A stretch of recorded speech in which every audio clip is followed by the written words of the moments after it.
अब हम टॉपिक देखने जा रहे हैं। That topic is known as a destructor. अब डिस्ट्रक्टर क्या करता है, तो सिंपली मैं एक एग्जांपल बताऊं। जैसे ही हम मोबाइल में नहीं सारी ऐप्स ओपन करते हैं, पर जब ऐप्स का काम नहीं हो तो ऐप्स को हम क्या कर देते हैं, स्वाइप करके क्लोज कर देते हैं, क्योंकि जितनी जितनी ऐप्स ओपन रहेगी उतनी मेमोरी ज़्यादा कंज्यूम होगी। तो ऐसा कुछ नहीं करना है, मतलब मेमोरी पे ज़्यादा बर्डन नहीं करना है। तो हम क्या करते हैं, उसको क्लोज कर देते हैं। तो सेम थिंग वही है, जब हमारा ऑब्जेक्ट मतलब आगे हम उसको यूज़ नहीं कर रहे हैं, मतलब एक ऑब्जेक्ट हमने क्रिएट किया तो आगे उसको यूज़ नहीं कर रहे हैं, तो हमें क्या कर देना है, उसको डिस्ट्रॉय कर देना है, उसकी मेमोरी को फ्री कर देना है। मेमोरी फ्री करेंगे तो उतना कम मतलब नहीं, प्रोग्राम ज़्यादा बूस्टअप होगा। तो लेट मी शो यू, यहाँ पे मैं एक नॉर्मल प्रोग्राम बनाने जा रहा हूँ। लेट्स सी, प्रोग्राम को सेव भी कर देते हैं, file menu, okay save, program number 1.cpp। Okay, अब मैं यहाँ पे एक क्लास बना रहा हूँ, सिंपल क्लास, कोई भी क्लास ले लो। मैंने एम्प्लॉय क्लास लिया, इंटीजर ई नंबर, ओके, और सिंपल ई नंबर और सैलरी ही लेनी है, मुझे दूसरा कुछ नहीं लेना है। अब पब्लिक के अंदर हम ले रहे हैं, क्या ले रहे हैं, यहाँ पे मैं प्राइवेट भी लिख देता हूँ। ओके, पब्लिक के अंदर मैं एक कंस्ट्रक्टर ले रहा हूँ विदाउट आर्ग्यूमेंट। एक चीज़ और याद रखना है, कंस्ट्रक्टर और डिस्ट्रक्टर का कोई कनेक्शन नहीं है। ओके, सी यहाँ पे simple e number is equals to 55 and salary is equals to 12,000। Simple हमने इतना किया। अब मैं एक प्रिंट डेटा फंक्शन बना रहा हूँ, जिसके अंदर हम एम्प्लॉय नंबर और सैलरी की वैल्यू क्या कर देंगे, प्रिंट कर देंगे। C out and E number is equals to E number, salary is equals to salary, मतलब हमने दो चीज़ प्रिंट करी।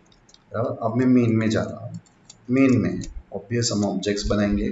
मैं यहाँ पे 3 ऑब्जेक्ट बना रहा हूँ, E1 E2 E3, और सिंपली सबको प्रिंट कर देता हूँ।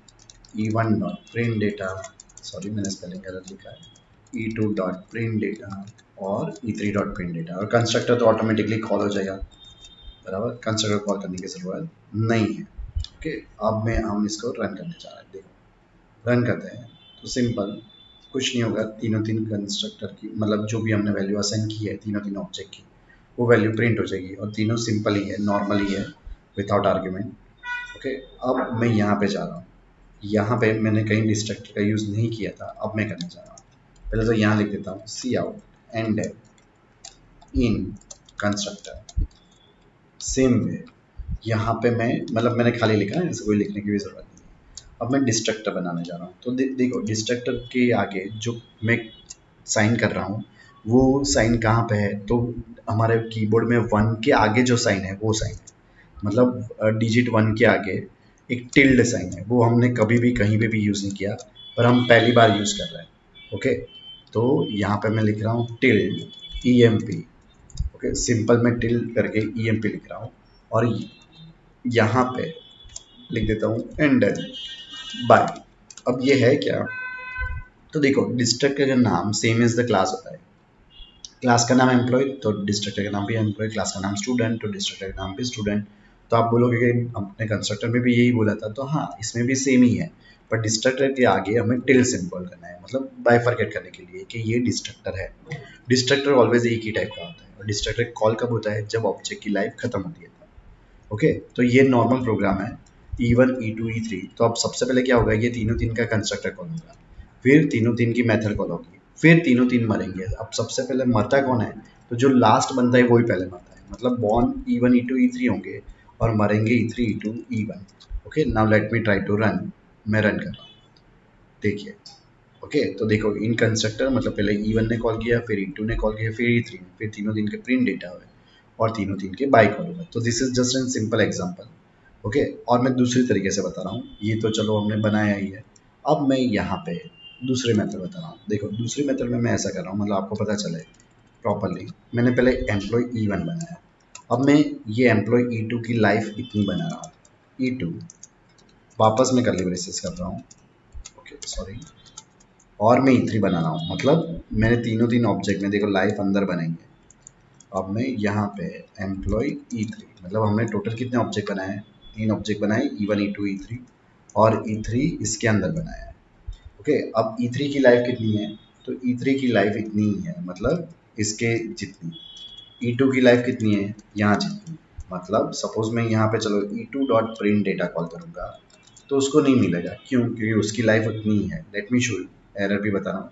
तो देखो ये बोलेगा E2 was not declared in the scope, E2 इसके अंदर है ही नहीं, ऑब्वियस नहीं है, राइट। तो अब मैं क्या करूँगा, तो ये खाली आपको समझाने के लिए इसके अंदर पहले तो प्रिंट डेटा कर देता हूँ, ओके, और E3 का प्रिंट यहाँ पे कर लेता हूँ, ओके, क्योंकि उसकी लाइफ इतनी ही है, कर्ली ब्रेसेस जितनी। अब यहाँ पे E3 डॉट प्रिंट डेटा, चलो पहले E3 करते हैं, let me go here E3 dot print data, और एट लास्ट में मैं कर रहा हूँ E1 dot print data. E1 को हम क्या कर रहे हैं, प्रिंट कर रहे हैं। Let me try to run, okay, अब रन करते हैं। तो देखो अब हुआ क्या, तो थोड़ा मैं पहले, तो सिंपल, सबसे पहले कौन आया, E1 आया, उसका कंस्ट्रक्टर होगा, फिर E2 का कंस्ट्रक्टर होगा, फिर E3 का होगा, फिर E3 प्रिंट हुआ। अब जैसे ही E3 की लाइफ खत्म होती है तो E3 का डिस्ट्रक्टर कॉल हो जाएगा, सेम वे जैसे ही E2 की लाइफ खत्म होती है, मतलब E2 के प्रिंट के बाद E2 का डिस्ट्रक्टर कॉल हो जाएगा, ओके, मतलब जैसे जिसकी लाइफ खत्म होगी ऐसे वो डिस्ट्रक्टर कॉल हो जाएगा। मतलब बेसिकली होगा क्या, तो पहले E1 बॉर्न होगा, फिर E2, फिर E3, अब मरेगा सबसे पहले E3, फिर E2 और फिर E1, मतलब डिस्ट्रक्टर उस तरह से कॉल होता है। मतलब एग्जैक्टली ऑपोजिट कंसेप्ट में कंस्ट्रक्टर के डिस्ट्रक्टर कॉल होता है। Let me try to run, तो बीच बीच में आपको यहाँ बाय मिलेगा, देखो सबसे पहले E1 E2 E3 कॉल हुए, फिर ये E3 का प्रिंट हुआ, फिर E3 मरा, फिर E2 का प्रिंट हुआ, फिर E2 मरा, फिर E1 का हुआ, फिर E1 मरा। तो this is the way, okay, clear about this. तो कंस्ट्रक्टर कैसे कॉल होता है और डिस्ट्रक्टर कैसे कॉल होता है। डिस्ट्रक्टर और कंस्ट्रक्टर, फिर से मैं बता रहा हूँ, डिस्ट्रक्टर और कंस्ट्रक्टर में कोई कनेक्शन नहीं है।